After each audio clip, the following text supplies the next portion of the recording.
का आज की कक्षा में स्वागत है। आज मैं आपको अमेरिकी कार्यपालिका यानी अध्यक्ष के शक्तियों के बारे में बताऊंगी।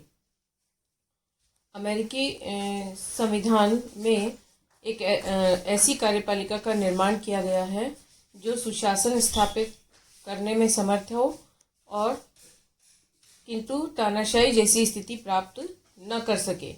इसके लिए अमेरिकी अध्यक्ष को व्यापक शक्तियां प्रदान की गई हैं, जो कि हम इस प्रकार से जान सकते हैं। पहला, कार्यपालिका शक्तियां। अमेरिकी अध्यक्ष की सर्वाधिक प्रमुख उसकी कार्यपालिका शक्तियां हैं, जिसके अंतर्गत वह कानूनों को लागू करता है और व्यवस्था बनाए रखने के कार्य करता है।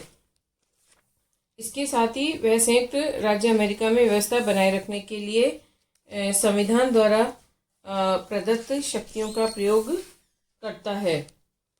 इसके अलावा वह प्रशासन के संचालन के लिए प्रशासन के अंतर्गत सर्वोच्च निर्देशक होता है।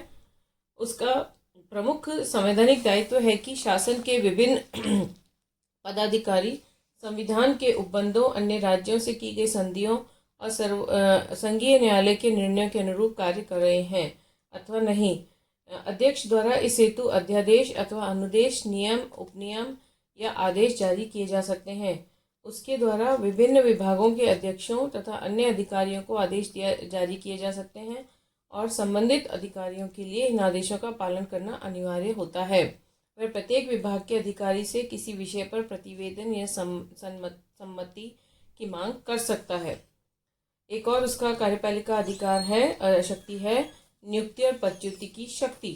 अध्यक्ष की महत्वपूर्ण शक्ति विभिन्न पदाधिकारियों की नियुक्ति से संबंधित है, जिसके आधार पर अध्यक्ष वास्तविक प्रशासनिक शक्ति प्राप्त करता है और कांग्रेस पर अपना प्रभाव स्थापित करता है।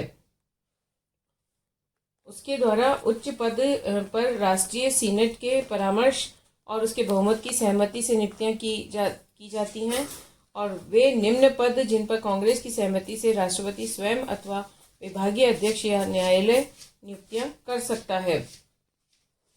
इसके अलावा सीनेट के प्रति शिष्टता। अनेक संघीय पदों, विशेषतया राज्य विशेष के संबंधित संघीय पदों पर विशेष पद्धति द्वारा नियुक्तियां की जाती हैं, जिन्हें सीनेट के प्रति शिष्टता कहा जाता है। यह एक उल्लिखित, मिनको बंद करना इसको, नियम या परंपरा है जिसके अनुसार राष्ट्रपति अपने दल के उन सीनेट सदस्यों से नियुक्ति के संबंध में मंत्रणा करता है जो उस राज्य की ओर से सीनेट के सदस्य हैं जिसमें नियुक्ति करनी है। यदि राष्ट्रपति ऐसा नहीं करता है और उस अपनी निजी इच्छा से ही नियुक्तियां करता है, तो अन्य सदस्य सीनेट के प्रति शिष्टता के नियम के अनुसार संभवतः अध्यक्ष द्वारा की गई नियुक्तियों को अस्वीकार कर सकते हैं। यद्यपि यह व्यवस्था संविधान में नहीं की है, फिर किंतु अध्यक्ष द्वारा नियुक्त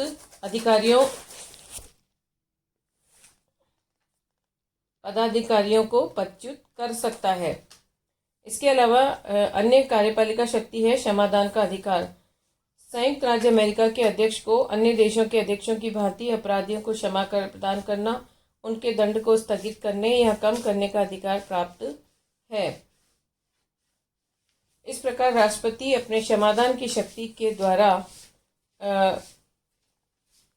न्यायिक कार्य भी करता है। एक और उसका कार्यपालिका संबंधी शक्ति है परराष्ट्र संबंधों का संचालन। संयुक्त राज्य अमेरिका राज्य की कार्यपालिका का प्रधान होने के नाते अध्यक्ष अमेरिका की परराष्ट्र नीति निर्धारित करता है और विश्व के अन्य राज्यों के साथ अमेरिका के परराष्ट्र संबंधों का संचालन करता है।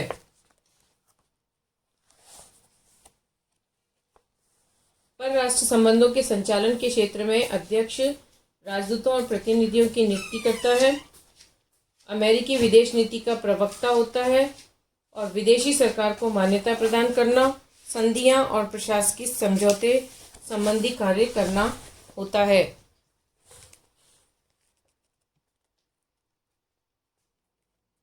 वह सशस्त्र बलों का प्रधान सेनापति होता है और इस प्रकार वह समस्त विदेशी संबंधी दायित्वों को पूरा करता है।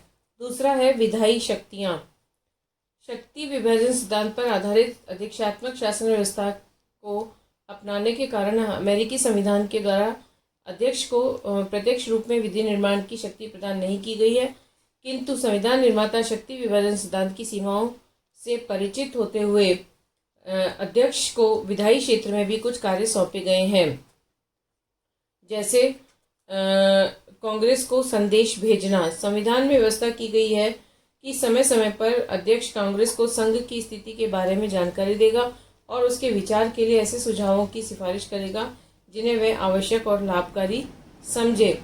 अतः अध्यक्ष कांग्रेस को वार्षिक संदेश भेजते हैं। इन संदेशों में देश की सामान्य स्थिति पर प्रकाश डालते हैं और प्रमुख समस्याओं पर कांग्रेस का ध्यान आकर्षित करते हुए आवश्यक कानूनों के निर्माण की सिफारिश करते हैं। दूसरा है कांग्रेस के विशेष अधिवेशन आमंत्रित करना।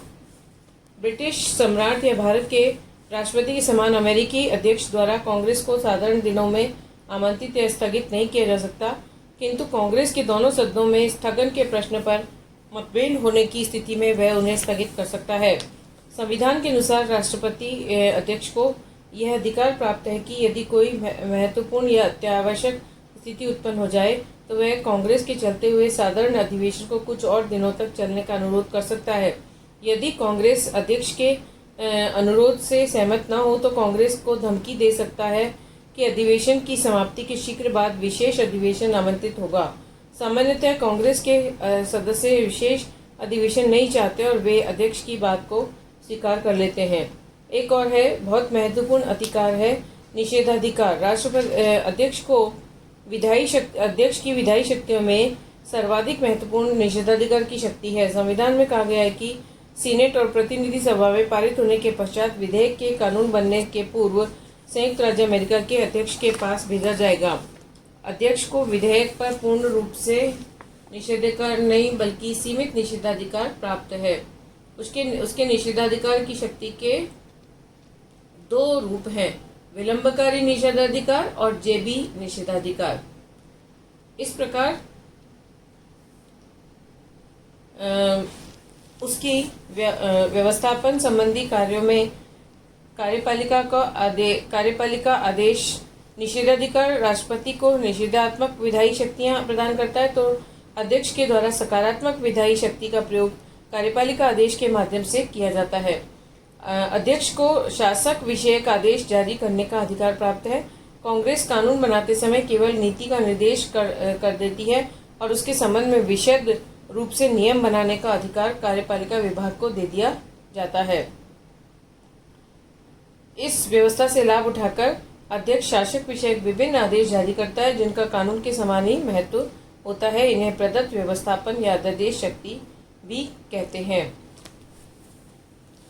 तीसरी प्रकार की शक्ति है न्यायिक शक्तियां। अध्यक्ष को न्यायिक क्षेत्र में भी शक्तियां प्राप्त हैं। सीनेट की सहमति से वह संघीय न्यायालय के न्यायाधीशों की नियुक्ति करता है, किंतु वह उन्हें पदच्युत नहीं कर सकता। संविधान के अनुसार अध्यक्ष को अमेरिकी संघ के विरुद्ध किए गए अपराधों के संबंध में अपराधियों के दंड को स्थगित करने या क्षमा प्रदान करने की शक्ति प्राप्त है, परंतु महाभियोग द्वारा दंडित व्यक्तियों को अध्यक्ष क्षमादान नहीं कर सकता। अध्यक्ष सर्व क्षमा अर्थात एक साथ अनेक व्यक्तियों को क्षमा भी प्रदान कर सकता है। इसके अलावा उसकी शक्ति है अध्यक्ष एक दलीय नेता। अध्यक्ष अपने दल का नेता होता है और इस रूप में भी वह बहुत शक्ति और प्रभाव उत्पन्न करता है। वह अपने दल की राष्ट्रीय समिति के चेयरमैन को नियुक्त करता है और उसके परामर्श से दल के अन्य महत्वपूर्ण पदों पर नियुक्ति करता है। उसके दल के पदाधिकारी दल के सभी महत्वपूर्ण नीतियों और राष्ट्रीय समस्याओं के बारे में उससे परामर्श करते हैं और उसके विचार सभी महत्वपूर्ण विषयों पर निर्णायक होते हैं। यदि अध्यक्ष के दल को कांग्रेस के दोनों सदनों में बहुमत प्राप्त हो तो वह दलीय नेता के रूप में विधि निर्माण कार्य अपनी इच्छानुसार करवा सकता है। अगली एक और उसकी शक्ति है अमेरिकी राष्ट्र का सर्वोच्च नेता। इन सब के अतिरिक्त अध्यक्ष अमेरिकी राष्ट्र का सर्वोच्च नेता होता है।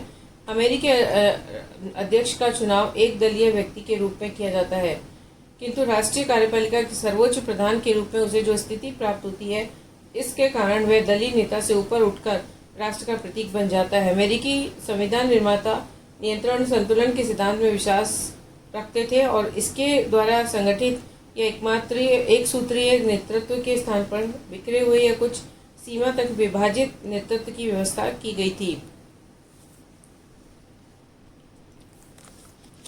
इस प्रकार अमेरिकी अध्यक्ष को बहुत ही व्यापक शक्तियां प्राप्त हैं। उसकी वास्तविक स्थिति बहुत सीमा तक अध्यक्ष के अपने व्यक्तित्व पर निर्भर करती है। औसत व्यक्ति अध्यक्ष की संवैधानिक स्थिति का संकुचित रूप ग्रहण करते हुए राष्ट्रीय राजनीति एक साधारण भूमिका निभाते हैं। शक्तिशाली व्यक्ति जीवन के सभी क्षेत्रों में राष्ट्र को शक्तिशाली नेतृत्व प्रदान करते हैं। संकट काल में अध्यक्ष पद की कोई सीमाएं नहीं रहती। इस प्रकार सामान्य काल में अध्यक्ष एक तानाशाह की भांति नहीं, वरन एक प्रजातांत्रिक राज्य के सर्वोच्च प्रधान के रूप में कार्य करता है।